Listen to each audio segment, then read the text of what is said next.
I do. Many of you probably use AI tools such as ChatGPT on a regular basis.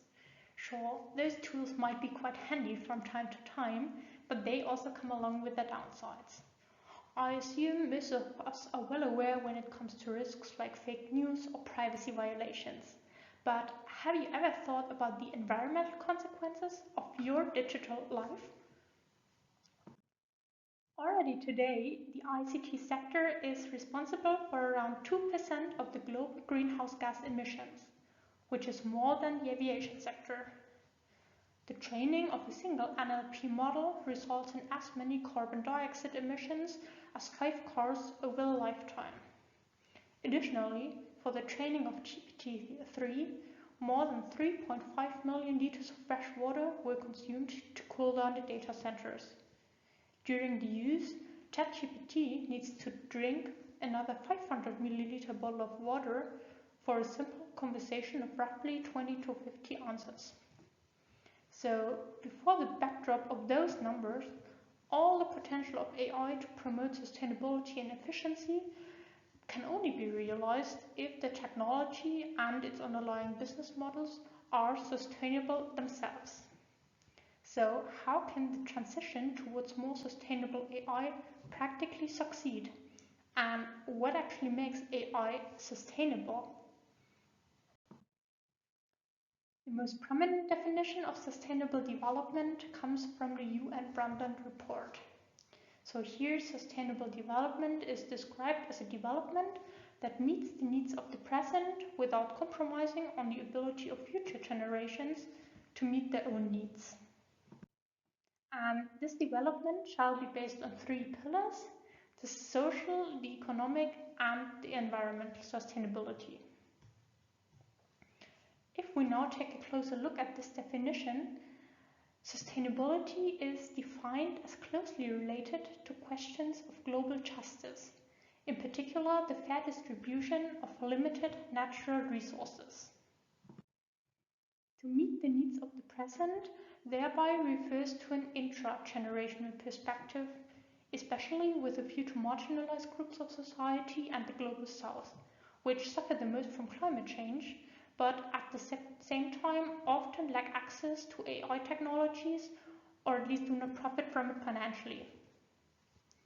The second part of the Brundtland definition, without compromising on the ability of future generations to meet their own needs, also acknowledges rights of future generation in an intergenerational perspective. However, this temporal expansion of responsibilities also comes along with a lot of justice questions. What exactly do we owe future generations? And what do they actually need? Are natural resources substitutable? So can we, for example, compensate environmental degradation with economic wealth or technological progress? And if so, who is determining the monetary value of natural goods and how? And then, in a third dimension, global justice also means more than human justice. So, unlike classical human rights, environmental sustainability is not limited to the protection of human individuals or specific groups, but rather focuses on humanity and their natural livelihoods as such. So sustainable AI doesn't stop with the human-centered care for the user, but also needs to respect all interactions of the technology with the environment it is deployed in. So given the complexity of sustainability, and of course not to forget about the complexity of AI itself, sustainable AI is not a trivial goal. Rather, I would express it as a research question: how AI can become greener and thus pose as little risk to the natural environment as possible. This research question is already answered from different standpoints. So, for example, in computing science, the field of green coding emerged, and also in different humanities, environmental sustainability is a key consideration in the debate around ethical and trustworthy AI. So what I do in my PhD project is to examine what the law can contribute to this discussion. So therefore, I first analyze the legal framework and examine legal duties to consider the environment in the AI development. And then, on this basis, in a second step, I explore how those legal provisions are translated into practice and how the law seeks to proactively guide the work of integrating sustainability and AI. So let's start with my first aspect, legal regulation. Even though technology development is affected by legal regulation from many different fields, such as energy law or corporate law, for the purpose of this presentation, we will focus on one particular piece of regulation, namely the EU AI Act. Right now, this act is of particular topicality, since it was only last week that the consolidated version of the compromise agreement between the three EU regulatory bodies was leaked. So, what role does environmental sustainability play in this AI Act? To understand the role of environmental sustainability in the AI Act, we actually must start one step earlier at a constitutional level, more precisely with Article 37 of the EU Charter of Fundamental Rights and Article 11 of the Treaty of the Functioning of the European Union.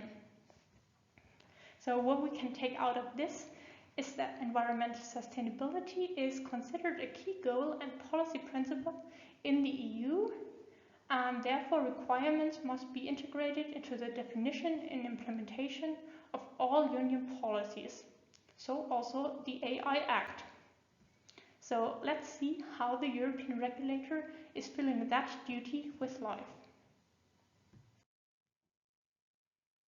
According to Article 1, the purpose of the AI Act is to ensure a high level of protection of health, safety and fundamental rights, including democracy, rule of law and also environmental protection. So here the European regulator showcasts its awareness of the harmful impacts of AI to the environment and decided to address them with the AI Act. However, this provision is only of explanatory nature and therefore will be spelled out in more detail later in the Act. In doing so, the AI Act establishes a so-called risk-based approach. To say it short and easy, the higher the risk a certain AI system poses, the stricter are the provisions the system has to comply with. So, according to this risk-based approach, AI systems on the lowest risk level are vastly accepted from legal regulation. On the second and third layer, so-called general-purpose AI systems and high-risk AI systems are regulated in a detailed fashion. And then, finally, on the very top of the pyramid, some AI practices are even prohibited due to their unacceptable impacts on human rights and democracy. And what applies in general also applies for the provision on environmental sustainability, which are also nuanced and therefore as such only applicable to a certain group of AI systems. So let's start with the very basics on the lowest level. Here sustainability is received as an ethical goal or principle that should guide the development and implementation of AI. The AI Act is referring to the EU ethics guidelines for trustworthy AI, and those guidelines explicitly mention societal and environmental well-being as one of their 7 principles.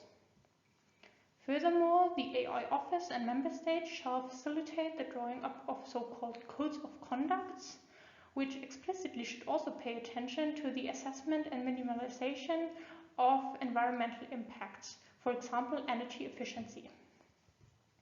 However, those codes of conduct are only voluntary commitments and as such not legally enforceable. This changes when we look at the provisions for general-purpose AI systems. Those are systems which are trained on a large amount of data and thus may be adapted to perform a large scale of tasks. So many of the large language models like GPT-4 would, for example, fall under that category. Those AI systems are subject to a set of transparency requirements. So the developer must draw up a technical documentation that contains detailed descriptions of the model and relevant information. And this documentation must also include information on the energy consumption of the model. So the idea here is that a general purpose AI model will later on be used as a foundation for a multitude of specific AI applications, which of course can only be as energy efficient as the underlying model is. However, what is important to notice here is that this is only information requirement, but does not contain design duties to actually make the model more efficient. Such design duties only apply to risks that are subject to a risk management procedure. Such risk management is foreseen in Article 9 of the AI Act. So for high-risk AI systems, the manufacturer needs to identify known and foreseeable risks of the AI system and then address them with appropriate and targeted mitigation measures. When looking at this text, the AI developer shall assess risks of the AI system to health, safety, and fundamental rights. If we now think back to Article 1 and the purpose of the regulation, health, safety, and fundamental rights also explicitly include environmental protection.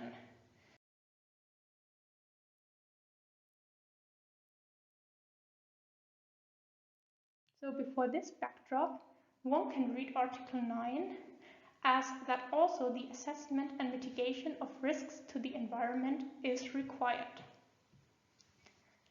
Now, my question is, how can all those requirements from the AI Act be put into practice? So how do you assess the environmental impact of an AI system, and how can you mitigate it?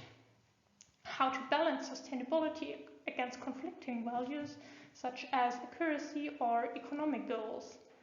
And lastly, who should have a say in those processes? The law itself doesn't give a satisfactory response to those questions. Instead, it only requires that environmental sustainability needs to be considered, but the how is open to the manufacturer, who then needs to apply appropriate methods or make use of applicable standards, and so not fall behind the state of the art. This function of legal regulation can generally be described as law by design. So in its procedural dimension, law by design requires project teams to apply certain procedural standards, such as impact assessments, risk management procedures, or the consultation of certain experts. In its substantive variety, certain values, for example environmental sustainability, are highlighted as design goals, which should guide the design process right from the beginning of innovation, and so enable the realization of constitutional values by design and by default. However, with the law only setting general design goals, the responsibility shifts to the manufacturer as well as standardization organizations, who now need to develop resilient methodologies and so ensure the AI Act and its underlying values are brought into life. Having in mind what we concluded in the beginning of my presentation, that both environmental sustainability and AI are very broad and complex concepts and still heavily under debate, this work of integration can be quite challenging. So, the final part of my PhD project focuses on how to bridge that gap, and so how to translate the abstract legal value of environmental sustainability into concrete design parameters. In doing so, my next steps therefore are an interdisciplinary literature review on established design methodologies, semi-structured interviews with AI practitioners, and also a comparative analysis with privacy by design, which is already applied widely in practice for some years now. To this end, I hope to better cluster the state of the art and best practices, as well as to identify needs and drivers that actually harness current technology practices towards more environmental sustainability.